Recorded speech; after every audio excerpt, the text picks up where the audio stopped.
नमस्कार, मनी गुरु की इस खास पेशकश में आप सभी का स्वागत है। मैं हूं स्वाति रायना। आज बात करेंगे ऐसी कैटेगरी की जिसमें हर एसेट क्लास का फ्लेवर है, मतलब equity, debt, gold, REITs, multi asset allocation fund हर एसेट क्लास में कम से कम 10% का निवेश करते हैं। आज हम आपको बताएंगे अलग अलग एसेट क्लास में एक्सपोजर लेने के लिए क्या है मल्टी एसेट एलोकेशन फंड के फायदे। इसी पर करते हैं चर्चा की शुरुआत। हमारे साथ दो एक्सपर्ट्स हैं, उनका परिचय हम करा देते हैं। Gaurav Parija, head sales and marketing, Bandhan mutual fund, और Kirtan Shah, CEO Credence Wealth. Gaurav और कीर्तन, आप दोनों का बहुत स्वागत करते हैं मनी गुरु के आज के इस खास कार्यक्रम में। मल्टी एसेट एलोकेशन फंड, जैसा कि नाम बता रहा है, इसमें हर एक एसेट क्लास का एक एसेंस है, पर थोड़ा सा और इसके बारे में डिटेल समझना जरूरी है। गौरव, आपसे शुरुआत अगर करें तो मल्टी एसेट एलोकेशन फंड क्या है, इसकी खासियत? जैसे कि नाम से पता चलता है, मल्टी एसेट एलोकेशन फंड्स ऐसा एक श्रेणी है फंड कैटेगरी में जिसमें कई एसेट क्लासेस, एटलीस्ट 3 या ज़्यादा एसेट क्लासेस 10% से ज़्यादा निवेश करते हैं फंड मैनेजर।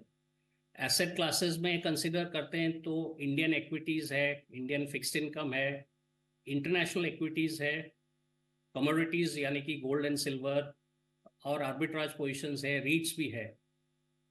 खासियत ये है क्योंकि ओवर पीरियड्स ऑफ टाइम ये देखा गया है कि कोई एसेट क्लास हर साल विनर नहीं होके आता है, इसलिए ज़रूरी है कि आपका जो पोर्टफोलियो है वेल डाइवर्सिफाइड होना चाहिए।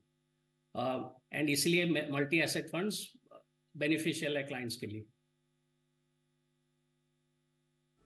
बिल्कुल। जैसा गौरव ने बताया कि हर एक एसेट क्लास जो है हर एक मार्केट सीजन में हीरो नहीं बन सकता। उसको ध्यान में रखते हुए हम कीर्तन, अगर आपसे समझें एक उदाहरण के जरिए कि कैसे समझे कि मार्केट के अलग अलग चाल के हिसाब से अलग अलग एसेट क्लास कैसे बिहेव करते हैं, और ये उसका जो पूरा एक जो एक निचोड़ है वो मल्टी एसेट एलोकेशन फंड में कैसे समाता है। स्वाति, देखिए, जनरली ये देखा गया है कि अगर इंटरेस्ट रेट्स टॉप आउट हो जाते हैं और वहां से गिरने लगते हैं तो ऐसी मैक्रो इकोनॉमिक सिचुएशन आपके long duration fixed income funds के लिए बहुत अच्छी है। इंटरेस्ट रेट्स नीचे है तो आपके क्रेडिट रिस्क फंड्स के लिए बहुत अच्छी है। मार्केट्स अगर आपको महंगा लग रहा है और आपको पैसा कहीं और डालना है तो प्रॉबेबली आप फिक्स्ड इनकम या गोल्ड की तरफ थोड़ा सा रुझान कर लेते हैं। अब मार्केट आज जैसे महंगा लग रहा है और आपको आज पैसा लंबे समय के लिए लगाना है तो आप टिपिकली या तो किसी एक इक्विटी फंड में पैसा लगा देते, या तो एक डेट में, या तो फिक्स्ड इनकम में, या गोल्ड में। अब एज ए रिटेल इन्वेस्टर आपको ये समझ पाना कि कौन से मैक्रो इकोनॉमिक सिचुएशन में कौन सी एसेट क्लास काम करेगी वो थोड़ा सा मुश्किल है। और मुझे ऐसा लग रहा है कि यही सबसे बड़ा एडवांटेज है एक मल्टी एसेट फंड का, जहां पर आप एक फंड मैनेजर को पैसा दे देते हैं और फंड मैनेजर डिसाइड करता है कि कौन सी मैक्रो इकोनॉमिक सिचुएशन में कौन से एसेट क्लास में उनको पैसा लगाना चाहिए। तो अगर उनको ऐसा लग रहा है कि इक्विटी मार्केट्स थोड़े से अंडर वैल्यूड है तो वो थोड़ा सा पैसा ज्यादा इक्विटी में लगा देंगे। उनको ऐसा लगता है फिक्स्ड इनकम में लॉन्ग ड्यूरेशन अच्छा है तो वो लॉन्ग ड्यूरेशन भी खेल सकते हैं, शॉर्ट ड्यूरेशन भी खेल सकते हैं, क्रेडिट भी खेल सकते हैं। और उसी तरीके से उनको अगर ऐसा लग रहा है कि शायद गोल्ड में पैसा बन सकता है तो वो गोल्ड में भी निवेश कर सकते हैं। तो आप एक्चुअली खुद डिसाइड करने के अलावा आप ये पैसा फिक्स्ड इनकम, आप ये पैसा एक फंड मैनेजर को दे देते हैं और फंड मैनेजर अपने हिसाब से मैक्रो इकोनॉमिक सिचुएशन को देखकर equity, fixed income, gold, in asset classes में अपने एलोकेशन को थोड़ा सा ऊपर नीचे करता रहता है। और उसका एडवांटेज आपको एज एन इन्वेस्टर ये भी है कि जब फंड इक्विटी को बेचकर फिक्स्ड इनकम में या फिक्स्ड इनकम को बेचकर गोल्ड में पैसा निवेश करता है तो उसके बाइंग सेलिंग की वजह से आपको टैक्सेशन देने की जरूरत नहीं है। तो एक तो फंड मैनेजर डिसाइड करेगा कि कौन से एसेट में ज्यादा पैसा और कौन से में कम रखना चाहिए, और उस ट्रांजेक्शन में आपको टैक्स भी नहीं लगता। ये मेरे हिसाब से काफी बड़ा एडवांटेज है मल्टी एसेट फंड्स का। बिल्कुल। और मैं गौरव आपसे पूछना चाहती हूँ, जो अलग अलग जैसे म्यूचुअल फंड हाउसेज हैं, उनकी अलग स्ट्रैटेजी या अलग जो बेसिकली फंड मैनेजर्स रहते हैं वो अलग स्ट्रैटेजी तय करते हैं। जैसा आप कीर्तन ने भी बताया कि कौन से एसेट क्लास में कितना एक्सपोजर रहना चाहिए। आपके एक्सपीरियंस से हम समझना चाहते हैं कि कौन सी स्ट्रैटेजीज के तहत इसको तय किया जाता है। मोटे तरह से 2 स्ट्रैटेजीज होते हैं। एक होता है जिसको हम डायनामिक या टैक्टिकल एसेट एलोकेशन मानते हैं, जिसमें जैसे कि कीर्तन बताया, फंड मैनेजर एक व्यू लेते हैं कि इकोनॉमिक साइकिल किस पोजीशन में है और उस हिसाब से कौन सा एसेट क्लास अच्छा करेगा। फॉर एग्जांपल, यदि मार्केट इकोनॉमी अच्छा कर रहा है, अर्निंग्स अच्छे कर रहे हैं, तो ये देखा जाता है कि डोमेस्टिक इक्विटीज अच्छे करते हैं और गोल्ड इतना अच्छा नहीं करता है, एंड वाइस वर्सा। तो उस स्ट्रैटेजी में, डायनेमिक एसेट एलोकेशन स्ट्रैटेजी में, फंड मैनेजर डिसाइड करता है कि मुझे कितना डोमेस्टिक इक्विटी में लेना है, कितना एक्सपोजर गोल्ड में लेना है, कितना एक्सपोजर इंटरनेशनल या दूसरे एसेट क्लासेस में लेना है। दूसरा होता है जिसको हमारा जो एनएफओ लॉन्च हुआ है उसमें हम स्ट्रैटेजिक एसेट एलोकेशन मानते हैं, जिसमें हम बोलते हैं कि यदि हमको पता नहीं नेक्स्ट ईयर कौन सा एसेट क्लास अच्छा करने वाला है, हम उसके ऊपर और एक कॉम्प्लेक्स लेयर क्यों ऐड करेंगे। हम मानते हैं कि आप एक स्टैटिक एलोकेशन कर लीजिए बिगिनिंग में, जिसमें एग्जांपल है कि हम डोमेस्टिक इक्विटी में 50% निवेश करेंगे, इंटरनेशनल इक्विटी में 15 इन्वेस्ट करेंगे, टैक्सेशन के लिए और 15% आर्बिट्राज में निवेश करेंगे, हाई क्वालिटी फिक्स्ड इनकम में 10% और कमोडिटी में स्प्लिट कर देंगे, गोल्ड और सिल्वर 5%, और एक सेट फ्रीक्वेंसी में हम इसको इसी एसेट एलोकेशन वेट्स को रीबैलेंस कर लेंगे। सो आपका जो क्वेश्चन थे, दो तरीके हैं, एक है डायनेमिक एसेट एलोकेशन जिसमें फंड मैनेजर व्यू लेते हैं अंडरलाइंग एसेट क्लासेस के ऊपर, दूसरा है स्ट्रैटेजिक एसेट एलोकेशन जिसमें लॉन्ग टर्म व्यू को लेके हम एक स्टार्टिंग पोजीशन देते हैं एसेट एलोकेशन और उसी को मेंटेन करते हैं ओवर पीरियड्स ऑफ टाइम। बिल्कुल। तो दो अलग अलग स्ट्रैटेजीज के तहत, जैसा गौरव बता रहे हैं, एक मल्टी एसेट एलोकेशन फंड में इसका निर्धारण होता है कि कैसे एसेट क्लासेस को प्लेस करना है। अब जब हम एक मल्टी एसेट कैटेगरी जैसे फंड की बात करते हैं कीर्तन, डेफिनेटली उसमें जो टैक्सेशन पॉइंट है वो काफी ज्यादा इंपॉर्टेंट हो जाता है, क्योंकि इसमें मिनिमम 10% इक्विटी, डेट, गोल्ड, फिर रीट्स सब में निवेश होता है। तो टैक्सेशन के लिहाज से तो क्योंकि इसमें इक्विटी में ही माना जाता है, पर क्या ये वाकई जरूरी है इसमें गौर करना कि हाँ, क्योंकि इक्विटी टैक्सेशन है इसलिए मल्टी एसेट एलोकेशन फंड में आपको निवेश करना चाहिए? क्या बारीकियां हैं जो समझना जरूरी है यहाँ पर? स्वाति, ये बड़ा इंटरेस्टिंग क्वेश्चन है, क्योंकि अगर आप देखें मल्टी एसेट फंड में बहुत ज्यादा ट्रैक्शन एसेट मैनेजमेंट कंपनीज की तरफ से जब डेट का इंडेक्सेशन हटाया गया उसके बाद आया। तो हुआ ये, क्योंकि डेट पे से इंडेक्सेशन हट गया, ऑटोमेटिकली बहुत सारे रिटेल इन्वेस्टर्स को ये लगने लगा कि अभी debt taxation point of view से जो एफडी के सामने बहुत बड़ा एडवांटेज था वो अब नहीं मिलने वाला है, और इसीलिए बहुत सारा एफर्ट मेरे हिसाब से डाला जा रहा है मल्टी एसेट फंड्स में कि उन्हें इस तरीके से बनाया जाए कि रिस्क आपको अभी भी डेट फंड जैसा मिले पर आपको टैक्सेशन इक्विटी जैसा मिले। मैं समझाने की कोशिश करता हूं मैं क्या बोल रहा हूं। तो देखिए, ये बहुत सारे फंड्स, क्योंकि उनको इक्विटी टैक्सेशन मिले जिसके लिए आपको 65% और उससे ज्यादा एलोकेशन इक्विटी में होना चाहिए, पर आपको रिस्क भी बहुत नहीं लेना, तो बहुत सारे फंड्स क्या करते, आर्बिट्राज की पोजीशन अपने फंड में बढ़ा देते। तो मान लीजिए उनके पास इक्विटी में एक्सपोजर 30% होगा, पर बाकी का 35% एक्सपोजर आर्बिट्राज में ले लेंगे, जिसकी वजह से आपके फंड का इक्विटी एक्सपोजर 65% हो जाएगा और आपको इक्विटी टैक्सेशन मिल जाएगा। तो बहुत सारे फंड्स इस तरीके से प्लेस्ड है कि वो इक्विटी टैक्सेशन दिलाने के लिए आपको आर्बिट्राज पोजीशंस लेते हैं, पर उसमें रिस्क फिक्स्ड इनकम जितना ही होता है लार्जली। और कुछ फंड्स है जो genuinely multi asset fund category को फॉलो करने के लिए अपने हिसाब से वो इक्विटी, गोल्ड, फिक्स्ड इनकम में अलग अलग तरीके से अलग अलग पोजीशंस लेते हैं। अब इसमें एक बहुत बड़ा मिसकंसेप्शन स्वाति मेरे हिसाब से ये है कि लोगों को ऐसा लगता है कि इक्विटी टैक्सेशन अगर होगा फंड में तो उसमें टैक्स कम पड़ेगा, पर अगर डेट प्लस इंडेक्सेशन वाला टैक्सेशन होगा तो उसमें डेट टैक्स ज्यादा पड़ेगा। ऐसा नहीं है।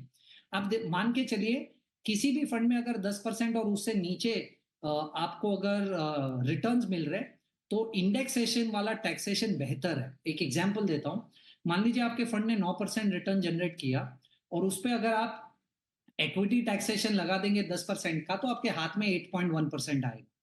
पर उसी 9% पे अगर आपको इंडेक्सेशन एडवांटेज मिल रहा है और 6% इन्फ्लेशन है तो आपके हाथ में 8.4% आएगा। तो 10% और उसके नीचे वाले रिटर्न्स पर इंडेक्सेशन वाला फंड बहुत बेहतर है टैक्सेशन पॉइंट ऑफ व्यू से वर्सेस इक्विटी। तो to sum it up, funds अगर तो फंड्स में आप इसलिए इन्वेस्ट मत कीजिए क्योंकि आपको वो इक्विटी टैक्सेशन दे रहे हैं। कोई भी फंड अगर 35% से ज्यादा का इक्विटी एक्सपोजर ले रहा है और उस पर इंडेक्सेशन एडवांटेज आपको मिल रहा है, तो वो फंड में टैक्स के हिसाब से ज्यादा ज्यादा बेहतर एडवांटेज है आपको। पर एएमसी अलग अलग तरीके से इन फंड्स को मैनेज करती है स्वाति। बिल्कुल। गौरव, अभी मैं आपसे समझना चाहती हूँ कि अभी किसी को एक मल्टी एसेट एलोकेशन फंड में निवेश क्यों करना चाहिए। हमने इसके फायदे समझे, टैक्सेशन के लिहाज से इसके बेनिफिट्स भी जाने, कैसे फंड मैनेजर चूज करते हैं ये भी समझा, लेकिन एक पोर्टफोलियो में एक मल्टी एसेट एलोकेशन फंड क्यों होना चाहिए? Swati, very interesting question. यदि आप कोई फंड मैनेजर या डिस्ट्रीब्यूटर से बात करें, वो आपको बार बार एक ही चीज़ बोलते हैं कि लंबे अरसे तक आपको रिटर्न निकालना है आपका इन्वेस्टमेंट से, तो एसेट एलोकेशन इज क्रिटिकल। और एक्चुअली 1986 में एक स्टडी भी हुआ था जिसमें काफ़ी सारे इन्वेस्टर्स का पोर्टफोलियो को स्टडी करके ये जानने की कोशिश कर रहे थे कि ये रिटर्न्स कहाँ से आए। और साधारण जो इन्वेस्टर समझते हैं कि रिटर्न्स मेरा पोर्टफोलियो में ज़्यादा आएगा यदि मैं एक स्टॉक या फंड को चूज करता हूँ, यदि मैं मार्केट को ठीक तरीके से टाइम करता हूँ और कम एलोकेशन या वेटेज एसेट एलोकेशन को दिया जाता है। बट ये स्टडी में एग्जैक्टली रिवर्स निकल के आया है कि 92%, 92% आपको रिटर्न आते हैं यदि आपने अपना एसेट एलोकेशन सही चुना है और सही मेंटेन किया है। एंड ये इसलिए होता है कि क्योंकि जैसे मैं पहले बताया, कौन सा एसेट क्लास अगले साल क्या करेगा depending on market cycle is very difficult. दूसरा है कि नॉर्मल इन्वेस्टर के पास दो इमोशन होता है, एक होता है लालच और एक होता है डर। तो जब मार्केट्स अच्छे होते हैं और पिछले साल आपका रिटर्न्स एक एसेट क्लास में बहुत ज़्यादा हो गया, आप टिपिकली देखते हैं कि इन्वेस्टर्स वही एसेट क्लास में अपना पैसा ज़्यादा निवेश करते हैं। और क्योंकि इन्वेस्टर्स, आप जैसे बोले, हीरोज रोटेट, नेक्स्ट ईयर वही asset class may not give the best return, तो वो इन्वेस्टर्स को एक्सपीरियंस पूर होता है। तो यदि आप अपना डिसिप्लिन मेंटेन करते हैं और आपका एसेट एलोकेशन सही रखते हैं और रेगुलरली रीबैलेंस करते हैं, वो एक्चुअली आपको सबसे ज्यादा रिटर्न देगा over long periods of time. ना कि आपने कई फंड को राइट टाइम पे इन्वेस्ट किया, कोई स्टॉक ले लिया ठीक से। इसीलिए हम मानते हैं कि मल्टी एसेट एलोकेशन फंड्स का कोई टाइम नहीं है, आप मार्केट ऑल टाइम हाई हो लो हो, क्योंकि फंड मैनेजर वो ऑटोमेटिकली रीबैलेंस या अपना व्यू से रीबैलेंस करते हैं। इसमें निवेश करने के लिए कोई पर्टिकुलर टाइम नहीं चाहिए। अनलाइक अदर फंड जिसमें आप सपोज एक थीमेटिक फंड लेके आता हूँ, वो टाइम में यदि थीमेटिक वो सेक्टर हाई वैल्यू में चल रहा है, वो आपको उस समय निवेश नहीं करना चाहिए। मल्टी एसेट में ये लिमिटेशंस नहीं है। खास चर्चा हो रही है हमारी आज मल्टी एसेट एलोकेशन फंड्स पर। हमारे साथ गौरव परिजा है, head sales and marketing, Bandhan mutual fund, और क्रेडेंस वेल्थ के सीईओ कीर्तन शाह इस वक्त हमारे साथ हैं चर्चा में शामिल।